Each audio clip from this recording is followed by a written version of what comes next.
A causa da ansiedade é desequilíbrio químico? Essa dúvida chegou até nós nas redes do Chega de Medo e Ansiedade. E todas as terças-feiras, às 9h09, no YouTube e no nosso canal do Instagram, nós fazemos uma live chamada Chega de Dúvidas, que nós respondemos as questões que nos chegam. E a ansiedade, a desequilíbrio químico, se essa é a causa, nos chegou desta maneira. Esse é um vídeo resumo desta live que foi ao ar no dia 20 de julho de 2021. Eu sou Sandra, sou psicóloga e junto com a minha parceira de trabalho, a Inês, a nossa missão é te ajudar a eliminar a ansiedade e o pânico. Então vamos lá.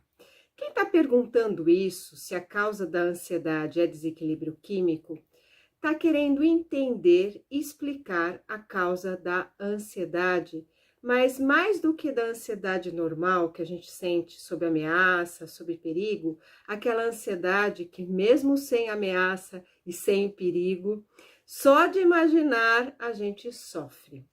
Isso se chama transtorno ansioso. Então, muitas vezes as pessoas dizem, não, eu tenho que tomar remédio, porque o meu médico falou, tal pessoa falou que a ansiedade é desequilíbrio químico. É verdade, mas parcialmente verdade, isso que de certa forma você ouviu ou até entendeu. Existe um desequilíbrio químico no cérebro nas pessoas que sofrem de ansiedade, que têm o transtorno de ansioso? Sim. Tanto é que quando a pessoa toma um antidepressivo, que pode ser um recaptador de serotonina, ou de serotonina e noradrenalina, ou uma questão de dopamina, o que acontece? A pessoa melhora. Então, pela pessoa melhorar, quando essa química está mais abundante no nosso cérebro, a gente entende que sim, tem um processo químico acontecendo. Mas veja bem, existe um processo químico acontecendo para todas as nossas emoções. Tudo é regido por uma química. Então, a gente pode dizer sim que quando a gente está diante de um transtorno ansioso ou até mesmo de um transtorno depressivo, existe um desequilíbrio químico no cérebro. Mas não está certo a gente aplicar isto como sendo a causa do transtorno ansioso. A gente sabe hoje que pelo menos 3 principais causas estão associadas ao transtorno ansioso. A primeira causa, que você já deve ter ouvido falar, se você principalmente nos acompanha, é uma causa genética, hereditária. A gente vê famílias de pessoas que sofrem de transtorno ansioso. Então, a gente pode dizer sim, se você tem uma mãe, um pai, uma avó, um vô, você tem mais probabilidade de sim sofrer um transtorno ansioso. De que maneira? Por uma questão genética. Mas às vezes a gente pode ter a predisposição e não desenvolver. Por quê? Porque existem 2 outros fatores extremamente importantes como sendo causadores da ansiedade, do transtorno ansioso. O segundo e grande fator, que é um fator que realmente a gente trabalha muito quando a gente está no tratamento para ansiedade, é a experiência, as vivências traumáticas. Experiências e vivências de forte impacto emocional negativo, que criam uma marca na sua mente. E isso sim faz com que crie-se uma programação mental, um jeito de funcionar para você não deixar que aquela experiência se repita. Então você acaba tendo como uma visão coisas negativas, situações negativas, quando na verdade elas não são. Sabe aquela situação que a gente diz assim, gato escaldado tem medo de água fria? Pois é, as experiências traumáticas, as situações traumáticas, elas causam isso na gente. Elas deixam uma marca e qualquer coisa semelhante aciona em nós a sensação de perigo e ameaça. Então a gente fica generalizando situações que são muito particulares.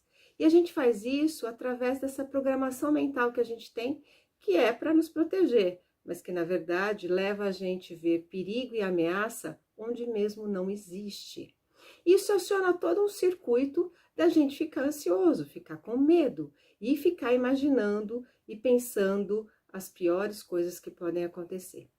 Então a gente sabe hoje que essas situações traumáticas, que às vezes aconteceram lá no início da nossa infância, elas sim, elas são um fator muito importante como raiz da ansiedade, como uma das causas da ansiedade. E o terceiro grande fator, a gente pode chamar de estilo de vida. Se a gente realmente não tem alguns cuidados, como uma alimentação adequada, sono adequado, atividade física nos exercícios físicos, a gente sabe que a gente vai sim criando mecanismos de estresse, de ficar sobrecarregado o seu corpo, a sua mente, e isso, se você já tem uma predisposição, somada a uma experiência traumática, acaba sendo aquilo que vai fazer com que o seu copo de água derrame. Ou seja, a ansiedade é muito mais do que um fator. Ela, na verdade, é esse copo de água que vai enchendo, enchendo até a hora que transborda. E na hora que transborda é que você reconhece os sintomas da ansiedade. Então você diz assim: nossa, eu fiquei ansioso neste momento, ou a partir disso eu fiquei ansioso. Na verdade, a construção da ansiedade está na sua história, está na sua linha do tempo. Talvez você só tenha realmente se dado conta e tomado a manifestação dos sintomas nesse exato momento. Mas a gente vê que na sua linha do tempo, na sua história, você tem alguns desses fatores causadores. E aí sim, a gente vai encontrar uma química do cérebro desequilibrada. E muitas vezes, dependendo do nível da sua ansiedade, a gente precisa sim entrar com uma medicação ansiolítica ou antidepressiva. Agora, tudo isso, quem pode e deve diagnosticar se é para realmente entrar com medicamento ou não, são os médicos da especialidade da psiquiatria, que é da saúde mental. Então, a gente agradece o seu curtir, agradecemos o seu compartilhar. Se você quiser saber todo o conteúdo da live, é só ir nos nossos canais do Chega de Medo e Ansiedade. Eu fico por aqui agradecendo e desejando para você o nosso lema: foca no que funciona. Até o próximo vídeo.